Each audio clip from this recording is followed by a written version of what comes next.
अचानक अमेरिका रूस के बीच सीधा टेंशन। पुतिन के करीबी पूर्व राष्ट्रपति की डेड हैंड धमकी पर भड़के ट्रंप। रूस के पास से तैनात की परमाणु पनडुब्बी, क्या शुरू होगी न्यूक्लियर जंग? अगली खबर में आपको बताएंगे। हौथी सेना का फिलिस्तीन 2 मिसाइल से इस्राएल पर बड़ा हमला। बेन गुरियन एयरपोर्ट बंद, 40 लाख ज़ायूनी नागरिक शेल्टर में भागे। इस बीच यमन में बारिश के बावजूद बड़ी संख्या में फिलिस्तीन के सपोर्ट में लोग सड़कों पर। मोरक्को मॉरिटानिया में भी यही हाल। और साथ में आपको बताएंगे दुनिया के 2 ताकतवर मुस्लिम देश तुर्की और सऊदी अरब के बीच फिलिस्तीन पर अहम बातचीत। दोस्तों खबरें काफ़ी इंपॉर्टेंट है, उससे पहले जो भी साथी चैनल में पहली बार आए हैं तो सब्सक्राइब ज़रूर कर लीजिए। तो बिना समय गंवाए बात करते हैं खबरों की। दोस्तों अमेरिका और रूस के बीच अचानक फिर से तनाव बढ़ गया है। बात तब बिगड़ी जब अमेरिकी राष्ट्रपति डोनाल्ड ट्रंप और रूस के पूर्व राष्ट्रपति दिमित्री मेदवेदेव के बीच तीखी बयानबाजी शुरू हो गई। दोस्तों ट्रंप जब इस साल की शुरुआत में दोबारा राष्ट्रपति बने थे तब तक वो रूस के प्रति नरम और दोस्ताना रवैया अपना रहे थे। उन्होंने व्लादिमीर पुतिन के लिए भी कई बार सकारात्मक बातें कही थी, मगर अब ट्रंप का रुख बदल गया है। पिछले कुछ हफ्तों से ट्रंप ने रूस पर तीखा हमला बोलना शुरू कर दिया है। उन्होंने यूक्रेन पर रूसी हमलों को लेकर अपनी गहरी नाराजगी जताई और कहा कि अब वो पुतिन से बात करने में कोई दिलचस्पी नहीं रखते। मिड जुलाई में ट्रंप ने रूस को 50 दिन की मोहलत दी थी कि वो यूक्रेन में सैन्य कार्रवाई बंद करे, नहीं तो अमेरिका उस पर 100% टैरिफ लगाएगा और कड़ी आर्थिक सजा देगा। लेकिन 2 हफ्ते बाद उन्होंने ये डेडलाइन घटाकर सिर्फ 10 दिन कर दी।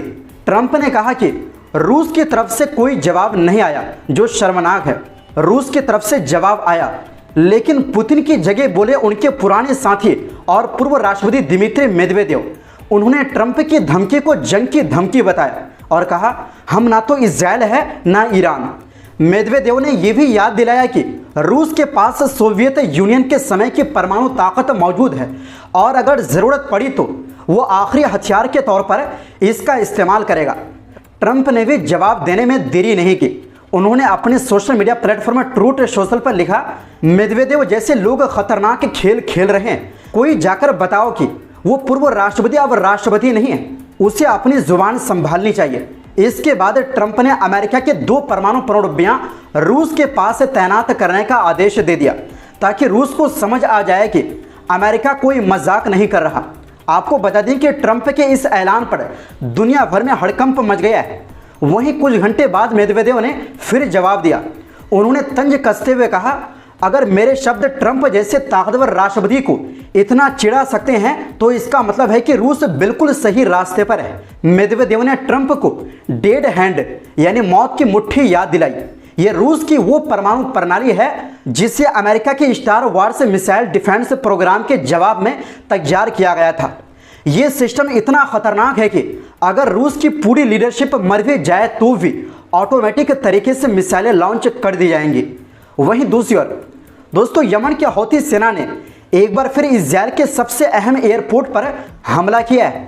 यह हमला एक हाइपरसोनिक बैलिस्टिक मिसाइल से किया गया जिसका नाम फिलिस्तीन 2 बताया गया है। सेना का कहना है कि यह हमला गाजा के लोगों के समर्थन में किया गया है जो लगभग 22 महीनों से इजरायली हमले झेल रहे हैं। मिशन का टारगेट था बेन गुरियन एयरपोर्ट जो तेल अवीव के पास है। यमनी हौथी ने बयान में कहा, ऑपरेशन पूरी तरह सफल रहा।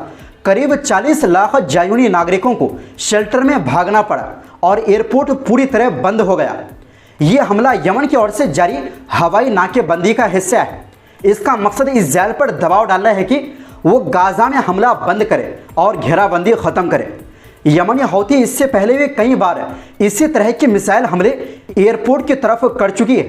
दोस्तों आपको बता दें कि शुक्रवार को इटली और भारत की एयरलाइनों ने भी अपने उड़ान रद्द करने की समय सीमा बढ़ा दी है। अब इटली की फ्लाइट 30 सितंबर तक और भारत की 25 अक्टूबर तक बेन गुरियन एयरपोर्ट पर नहीं जाएंगी। यमन की हवाई नाकाबंदी मई में शुरू हुई थी। ये फैसला 7 अक्टूबर 2023 से गाजा में चल रहे नरसंहार के बाद यमन की तरफ से उठाया गया एक बड़ा कदम था। इस ऑपरेशन में यमन की सेना लगातार इजराइल के रणनीतिक ठिकानों को निशाना बना रही है। वहीं दूसरी ओर दोस्तों शुक्रवार को मोरक्को, मॉरिटानिया और यमन में हजारों लोग सड़कों पर उतरे। गाजा में हो रही भूखमरी और तबाही के खिलाफ आवाज़ उठाई। लोगों की मांग थी कि इंसानी मदद गाजा तक पहुंचाई जाए और इजराइल की तरफ से जारी भूख की जंग को रोका जाए। गाजा में चल रहे इजरायली नरसंहार के खिलाफ यमनी लोगों ने एक बार फिर राजधानी सना की सड़कों पर उतरकर पूरी दुनिया को बता दिया, हम गाजा के साथ हैं हर हाल में। भारी बारिश के बावजूद शुक्रवार को लाखों लोगों ने एक बड़ी रैली निकाली। इस प्रदर्शन का नारा था, गाजा और फिलिस्तीन के साथ डटे रहो और झूठी सुलह और धोखेबाज समझौतों को ठुकराओ। लोगों ने फिलिस्तीन और यमन के झंडे लहराए और गाजा के लोगों के समर्थन में नारे लगाए। उन्होंने अमेरिका की मदद से चलाए जा रहे इजरायल के जनसंहार की सख्त निंदा की। प्रदर्शनकारियों ने हमास के पूर्व राजनीतिक प्रमुख इस्माइल हनिया की तस्वीरें भी उठाई हुई थी, जो तेहरान में शहीद हो गए थे। इनके अलावा मोरक्को में 58 शहरों में से 90 से ज़्यादा प्रदर्शन हुए। शहरों में लोगों ने फिलिस्तीन के झंडे लहराए, हाथों में पोस्टर लिए और नारे लगाए, गाजा के साथ है, भूख बंद करो। मॉरिटानिया की राजधानी नुवाकशोत में सैकड़ों लोग जुटे। जुमे की नमाज के बाद बड़ी रैली निकाली। लोगों ने इजरायल के हमलों और गाजा की घेराबंदी के खिलाफ विरोध किया। इन रैलियों का मकसद साफ था, गाजा के लोगों के लिए आवाज़ उठाना।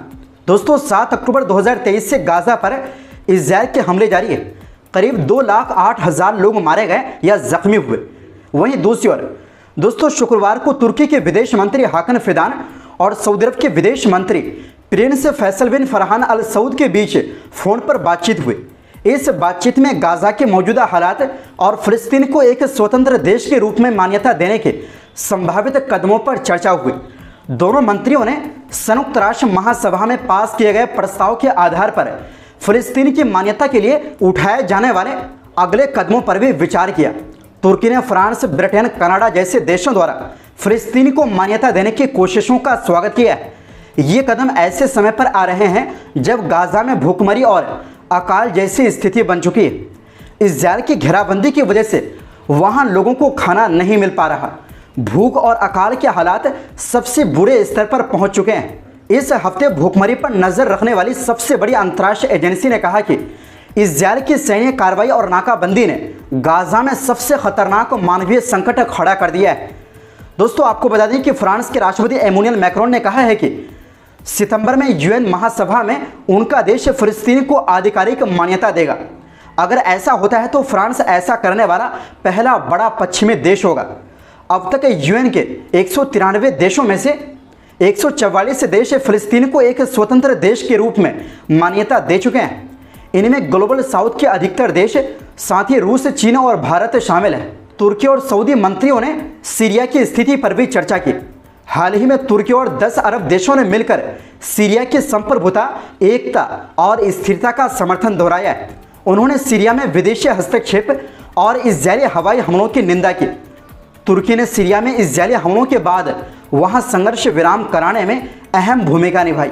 दमिश्क, स्वेदा और दारा जैसे इलाकों में इजरायल ने हमले किए थे, जिनका बहाना ड्रूज समुदाय की सुरक्षा बताया गया। तुर्की का कहना है कि सीरिया उसका पड़ोसी है और वो उसके पुनर्निर्माण और अंतर्राष्ट्रीय स्तर पर वापसी की कोशिशों में साथ देगा। तो दोस्तों, फिलहाल के लिए इस रिपोर्ट में बस इतना ही। फिर मिलते हैं एक नई रिपोर्ट्स के साथ। ऐसी ही मध्य पूर्व और दुनिया भर की खबरें देखने के लिए चैनल को सब्सक्राइब ज़रूर करें।